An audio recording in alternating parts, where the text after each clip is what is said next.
وزيادة خلقك ورضا نفسك وزنة عرشك ومداد كلماتك استغفر الله الذي لا اله الا هو الحي القيوم واتوب الیہ یا حی یا قیوم۔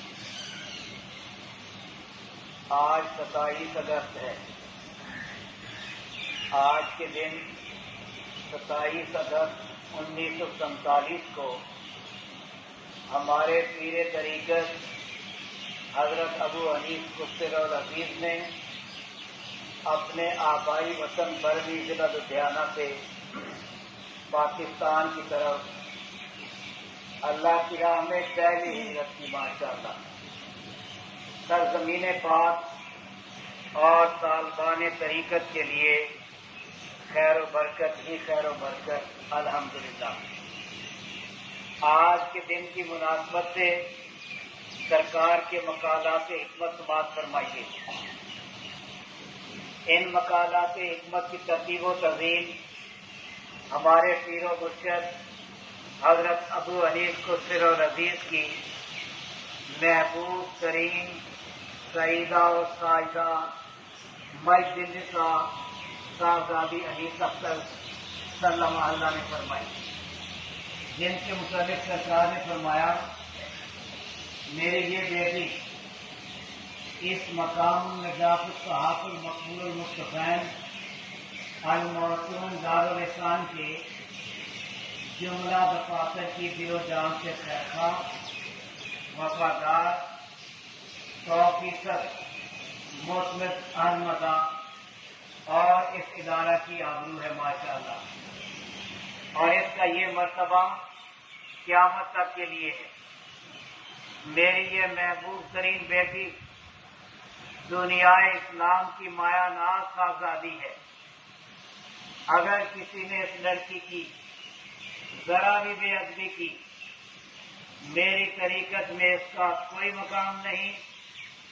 اس کا ادب میرا ادب، اس کی تعظیم میری تعظیم، اس کی تکریم میری تکریم، اس کی توہین میری توہین، اور اس کا گستاخ میرے پیر سے معلوم ہے۔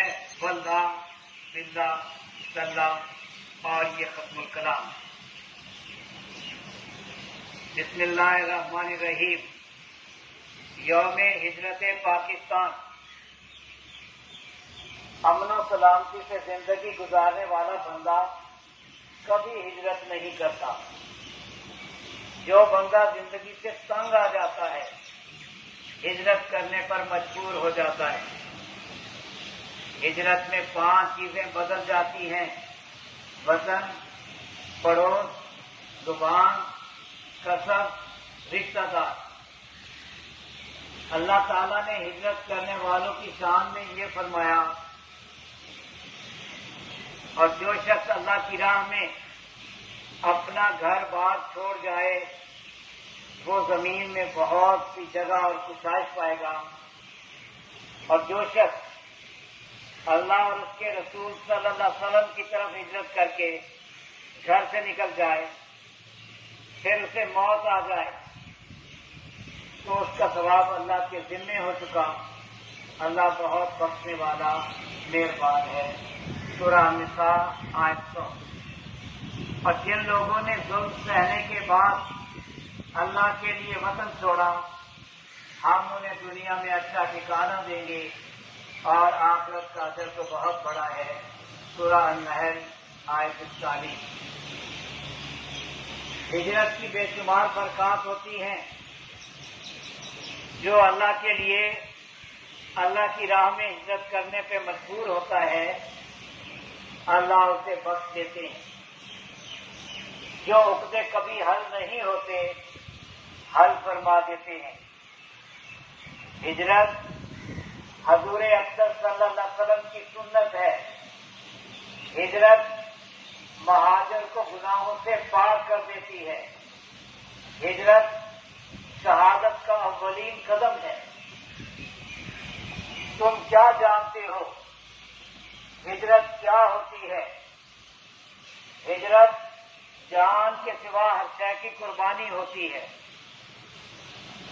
اگرچہ اللہ کی دنیا وسیع و عریض ہے، پھر بھی جب کسی بندے کا جینا تنگ ہو جاتا ہے، کوئی اور سبیل نظر نہیں آتی، ہجرت کرنے پہ مجبور ہو جاتا ہے،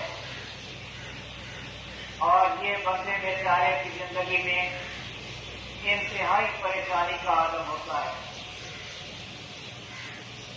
جب اسے سکھوں نے نردے میں لے لیا اور کہا تیرے ابا ساڑھے بھائی تھے، مغلوں کے دور حکومت میں مسلمان ہوئے، اب پھر اپنے پہلے مذہب کی طرف لوٹ آؤ، سادہ بھائی بن کر رہ، یہیں اپنے گھر میں رہ۔ یہ مبالغہ نہیں، حقیقت ہے کہ اس وقت وہ موت کی آنکھوں میں آنکھیں ڈال کر مسکرایا اور موت و حیات سے بالکل بے خطر ہو کر بولا، لا الہ الا اللہ محمد رسول اللہ۔ ہم اب کسی بھی طرح اپنے دین سے نہیں پھر سکتے اور کبھی نہیں پھر سکتے۔ جو کچھ بھی اللہ نے ہمارے لیے لکھا ہوا ہے ہم خندہ پیشانی سے تسلیم کریں گے۔ میرے آقا روح خدا صلی اللہ علیہ وسلم اس وقت اس امت سے کڑا وقت طاری تھا۔ ہندوستان بھر میں مسلمانوں پر ان کے اپنے وطن کی سرزمین تنگ ہو گئی تھی۔ جن گلی کوچوں میں وہ پلے اور بڑے تھے، قسم پرستی کے عالم میں آج وہ ان سے نکلنے پہ مجبور تھے۔ لٹے پٹے قافلوں کی صورت میں سفر کے دوران بھی موت ہر کہیں ان کا پیچھا کر رہی تھی۔ زندوں کے خون سے ہولی کھیلی جا رہی تھی اور بے گور و کفن لاشیں خاک و خون میں لت پت ادھر ادھر بکھری پڑی تھی۔ بے بسی اور بے کسی کے اس عالم میں کوئی کسی کا پرسان حال نہ تھا۔ چاروں طرف آگ بھڑکی ہوئی تھی جس میں زندہ جانیں صرف مسلمان ہونے کی وجہ سے جلائی جا رہی تھی۔ کسی پہ اپنی پیاری چیز کو قربان کرنا وفا کی حد اور اپنی جان تک قربان کر دینا فدا کی حد ہے۔ آپ کی امت کے ان سب باوفا شہیدوں کو ہم خاک نشینوں کا انتہائی محبت و عقیدت بھرا سلام قبول ہو۔ میرے آقا روح خدا صلی اللہ علیہ وسلم یہ قربانی اسلام کے لیے دی گئی، قبول فرما کر اس کا بول بالا فرمائیں، آمین۔ بے شک جانیں قربان کرنے والے اور اسلام کی خاطر اپنے گھر بار چھوڑنے والے یہ اہل اسلام اگر توحید سے منہ موڑ لیتے اور بتوں سے رشتہ جوڑ لیتے، اللہ الہ الا اللہ محمد رسول اللہ صلی اللہ علیہ وسلم کی بجائے ان کی زبانوں پر ہری اوم کے کلمات جاری ہو جاتے تو اپنے ہی وطن کی سرزمین ان پہ یوں تنگ نہ کی جاتی۔ مبارک ہو ان سب کو جو شولوں سے ٹکرا گئے مگر ایمان کی دولت کو ہاتھ سے نہ جانے دیا، جنہوں نے مظلومیت کی موت قبول کر لی لیکن کفر کے ہاتھ میں ہاتھ نہ دیا۔ حق کی خاطر بے گھر ہونے والوں اور رائے حق میں اپنی جانوں کا نذرانہ پیش کرنے والوں کو قرآن کریم کا یہ معجزہ جفزہ مبارک ہو۔ تو جن لوگوں نے ہجرت کی اور اپنے گھروں سے نکالے گئے اور میری راہ میں ستائے گئے اور لڑے اور قتل کیے گئے، میں ضرور ان سے ان کے گناہوں کو دور کروں گا اور انہیں ایسے باغوں میں داخل کروں گا جن کے درختوں کے نیچے نہریں جاری ہیں. یہ جزا ہے اللہ کی طرف سے اور اللہ ہی کے پاس اچھا اجر ہے. سورہ آل عمران آیت 195. ہمارے ساتھ جو کچھ بھی ہوا توحید و رسالت کے ایمان ہی کی بدولت ہوا، گویا اللہ ہی کے لیے ہوا. اللہ نے اپنی کتاب قرآن کریم میں ایمان کی فتح و نصرت کا وعدہ فرمایا ہوا ہے. ہجرت کے بعد نصرت اور شکست کے بعد فتح مومن کے ایمان کا وہ جز ہے جسے کوئی کبھی نہیں جھٹلا سکتا. پھر ایمان نے یہ تصدیق برملا کی کہ اے اللہ کے لیے ہجرت کرنے والے مسلمانوں، یقیناً وہ دن دور نہیں جب اللہ کے لطف و کرم سے اللہ کی اس مملکت جس میں کہ ہم آج اس حال میں قدم رکھ رہے ہیں کہ ہاں اور نہ پہ اقوام عالم کے فیصلے ہوا کریں گے. گویا اللہ تعالیٰ اپنے اس ملک کو ملکوں کی سرداری بخشے گا. ماشاءاللہ. اے ارض و سما کے خالق و مالک، ایمان تیری نصرت اور تاریخ تیری قدرت کی منتظر ہے.